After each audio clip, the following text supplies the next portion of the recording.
Happy monsoon everyone. I'm Pinky Sivaj. Today I'm here to explain chapter number 6, 10th standard CBSE. This chapter is from geography. Name of the chapter is manufacturing industries. In this chapter we are going to know about the industries, what is the importance of industries, what are the important aspects of industries, and uh, we are going to know about the different important manufacturing industries of our country. So I'm going to start from page number 65, manufacturing industries. Production of goods in large quantities after processing from raw material to more valuable products is called manufacturing. किसको कहते हैं? Manufacturing. बड़ी मात्रा में जब हम production करते हैं बहुत सारी लार्ज क्वांटिटीज़ में चीज़ों का, उनको बहुत सारी प्रोसेसिंग की जाती है. जो भी रॉ मटेरियल होता है उसको हम प्रोसेस करते हैं. उसकी प्रोसेस होने के बाद वो जो रॉ मटेरियल होता है वो मोर वैल्यूएबल थिंग्स में कन्वर्ट हो जाता है. जैसे गेहूँ होता है, गेहूँ को उगाया जाता है, फिर उसके बाद गेहूँ को अलग अलग जो बिस्किट कंपनी है या फिर जो आटा कंपनी है, ब्रेड है, बेकरी आइटम्स है, उनको वहाँ बेचा जाता है, उसके आटा में कन्वर्ट किया जाता है और उससे बहुत इंपॉर्टेंट दूसरी वैल्यूएबल चीज़ें बनाई जाती हैं. This is called manufacturing.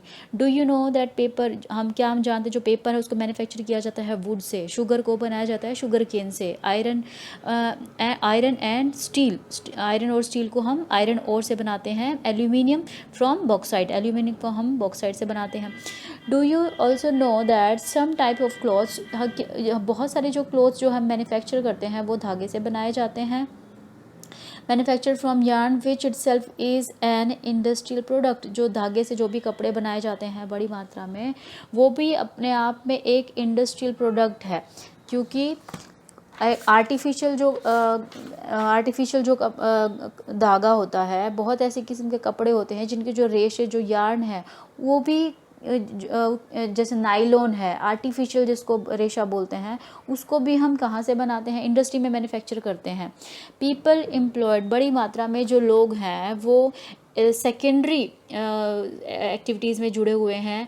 And the primary material into finish goods, बहुत सारे जो लोग कच्चे माल को दूसरी रिफाइंड चीज़ों में कन्वर्ट करते हैं, मैन्युफैक्चर्ड चीज़ों में कन्वर्ट करते हैं. जैसे स्टील है, कार है, कपड़ा उद्योग है, बेकरी है, या फिर बेवरीज हैं जो पीने वाली चीज़ें होती हैं, पेय जो होते हैं, टेक्सटाइल इंडस्ट्री हैं, बेकरीज हैं. These fall into this category, ये सभी इसी वर्ग के अंतर्गत आते हैं. कुछ व्यक्ति ये सेवाएं प्रदान करने में रोज़गार पाते हैं.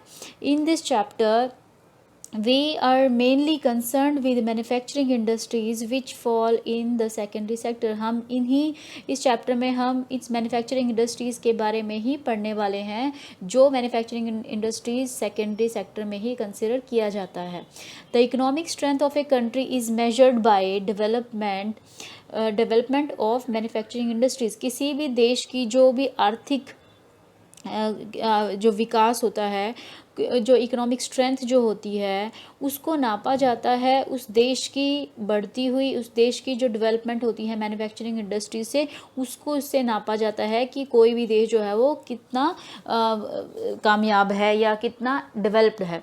अब है what are the importance of manufacturing. क्या इम्पोर्टेंस है मैन्युफैक्चरिंग की? विनिर्माण उद्योग का महत्व क्या है? Manufacturing sector is considered the backbone of development in general and economic development in particular, mainly because जो भी विनिर्माण उद्योग है उसको विकास की और ख़ास तौर पर आर्थिक विकास की रीढ़ समझा जाता है. क्योंकि मैन्युफैक्चरिंग फर्स्ट पॉइंट है यहाँ पर, ये पॉइंट वाइज ही आपका आंसर है. The importance of manufacturing in a country are, first point है manufacturing industries not only help in modernizing agriculture which forms the backbone of our economy, they also reduce the heavy dependence of people on agriculture income by providing them job in secondary and tertiary sector.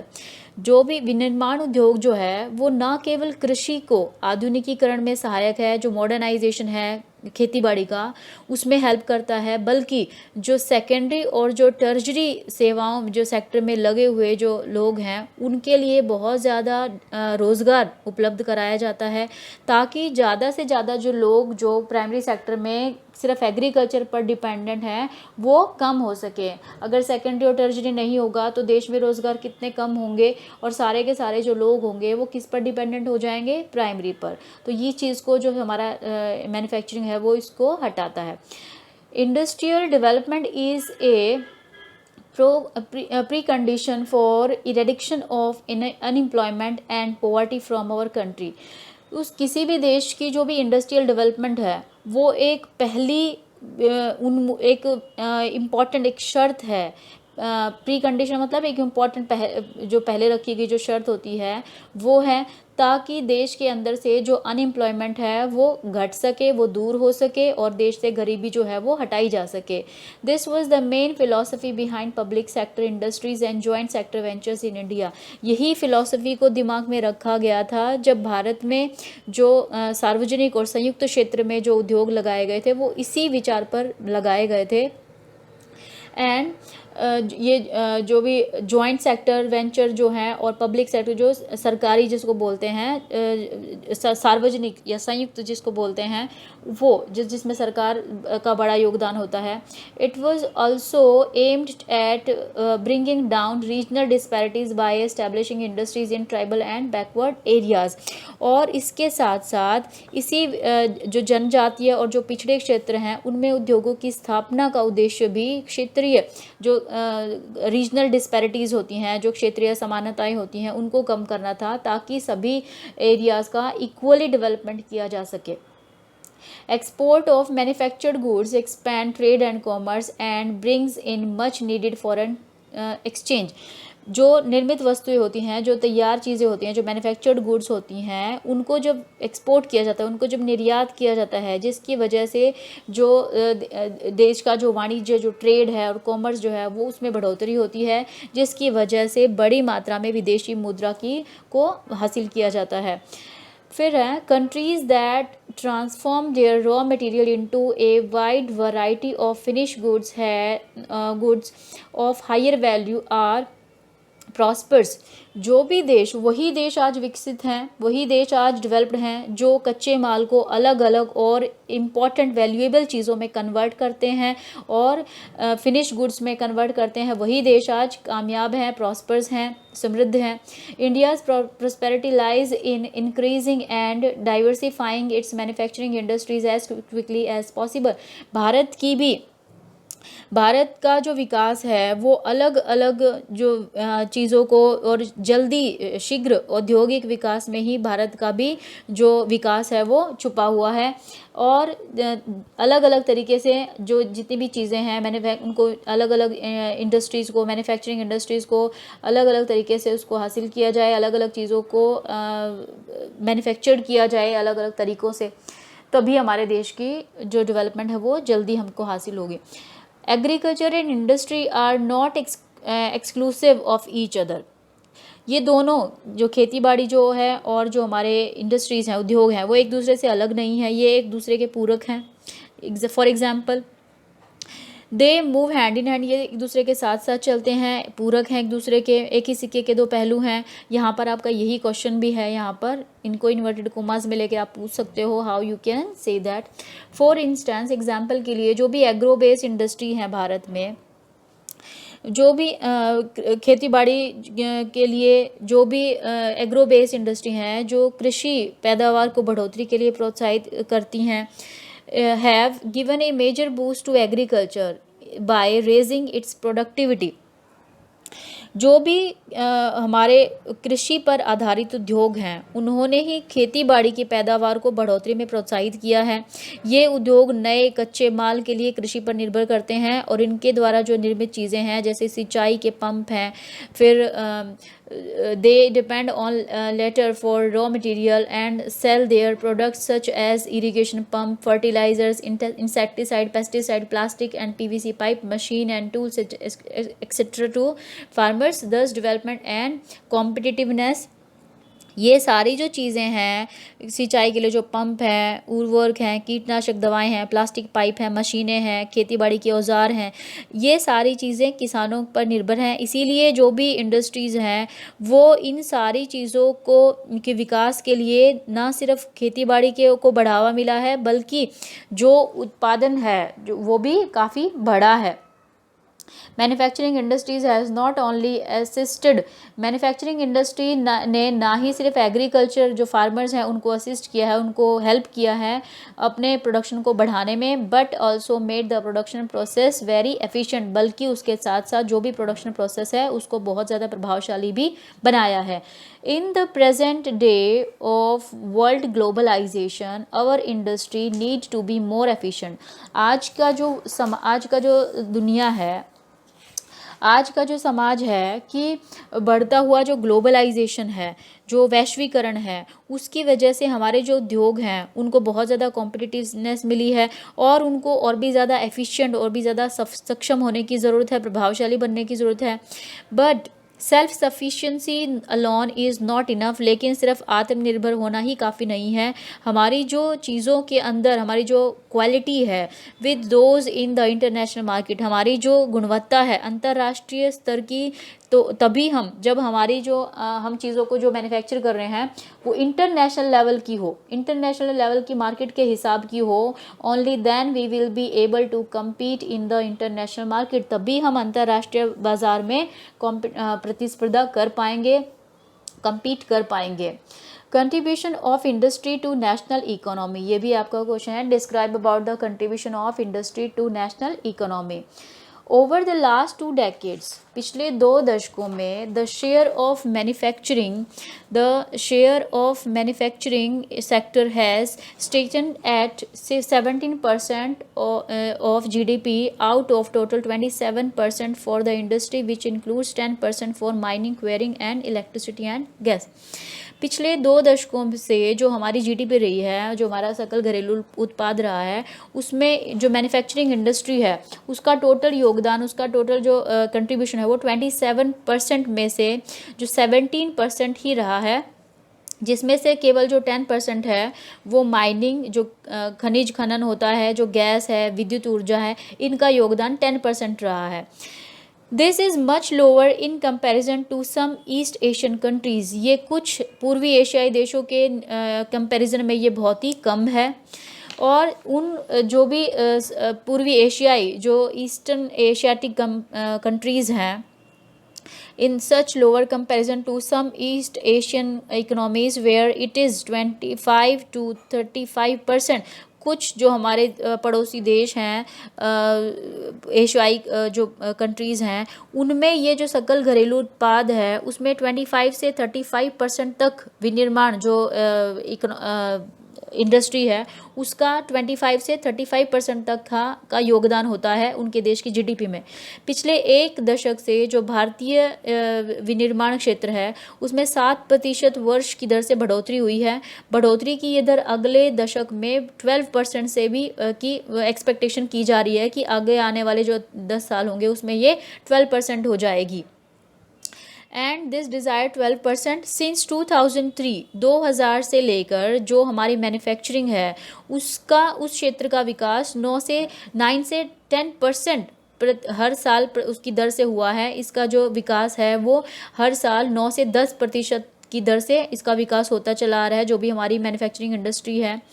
And with appropriate policy intervention by the government and renewed effort by the industry to improve productivity, economists predict that manufacturing can achieve its target over the next decade।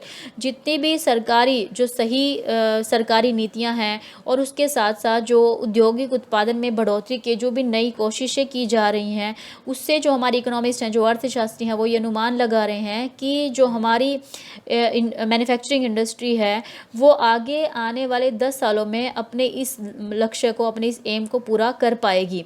The national manufacturing competitiveness council NMCC, इसको आपको full form इसका याद रखना है, national manufacturing competitiveness council has been set up with this objective.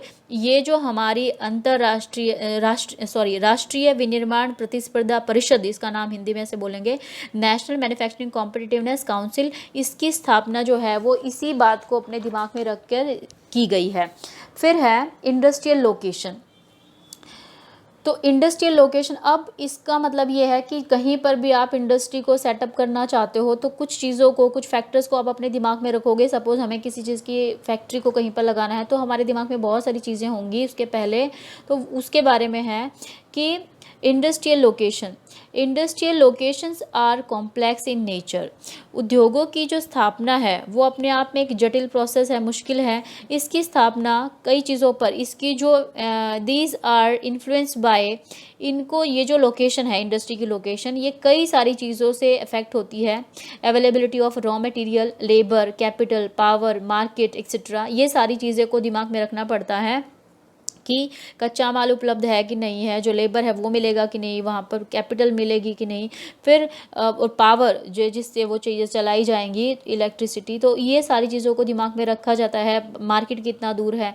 It is really possible to find all these factors available at one place. ये अपने आप में इम्पॉसिबल है कि ये सारी चीज़ों को हम एक साथ में एक जगह पे हमको मिल जाएँ। So consequently, manufacturing activity tends to locate at most appropriate place where all the factors of industrial location are either available or can be arranged at lower cost। इसीलिए विनिर्माण उद्योग की स्थापना के लिए वही स्थान सबसे सही माना जाता है जहाँ पर ये सारे फैक्टर जो अवेलेबल होंगे या फिर कम से कम कीमत पर इनको अवेलेबल कराया जा सके। फिर औद्योगिक प्रक्रिया को शुरू करने के साथ साथ नगरीकरण शुरू होता है, मतलब शहरीकरण शुरू हो जाता है। And after an industrial activity, जो भी इंडस्ट्रियल एक्टिविटी होती है, औद्योगिकीकरण जो भी काम होता है, मतलब फैक्ट्री जब लगाई जाती है, उसके साथ साथ जो अर्बनाइजेशन है वो शुरू हो जाता है। Sometimes industries are located in or near the cities. कई बार ये जो फैक्ट्रियां हैं, जो इंडस्ट्री है, इनको फैक्ट्रियों के बिल्कुल या तो शहरों के बिल्कुल पास में एस्टेब्लिश किया जाता है। Thus industrialisation and urbanisation go hand in hand. इसीलिए ये जो शहरीकरण है और ये जो औद्योगिकीकरण और जो शहरीकरण है, नगरीकरण, ये दोनों साथ साथ चलते हैं।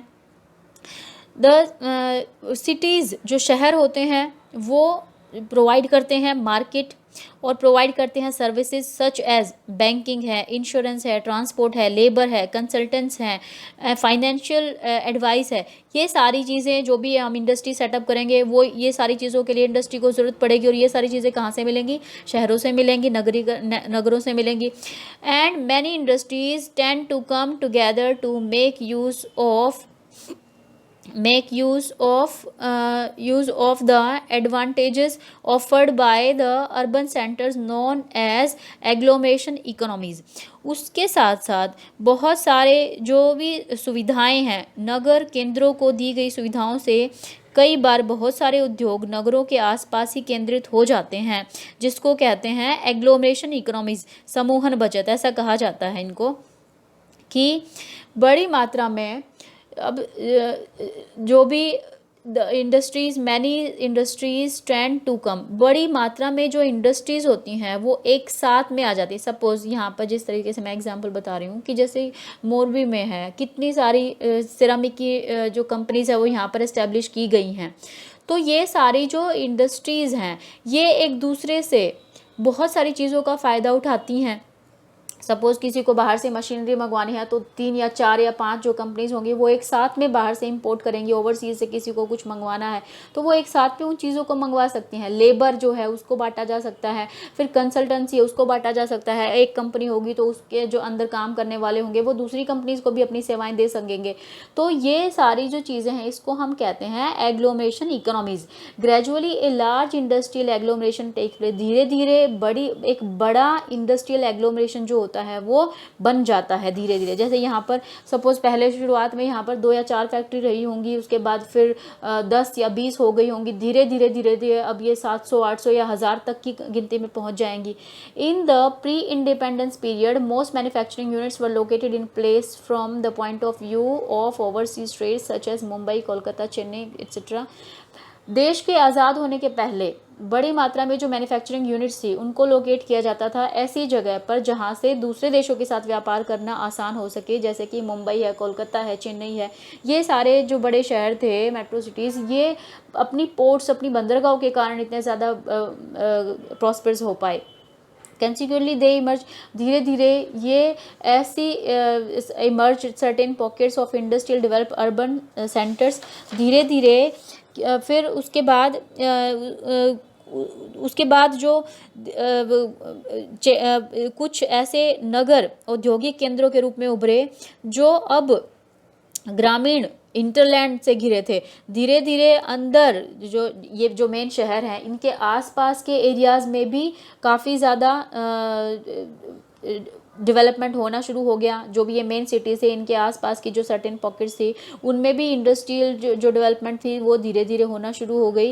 And by a huge agricultural rural hinterland.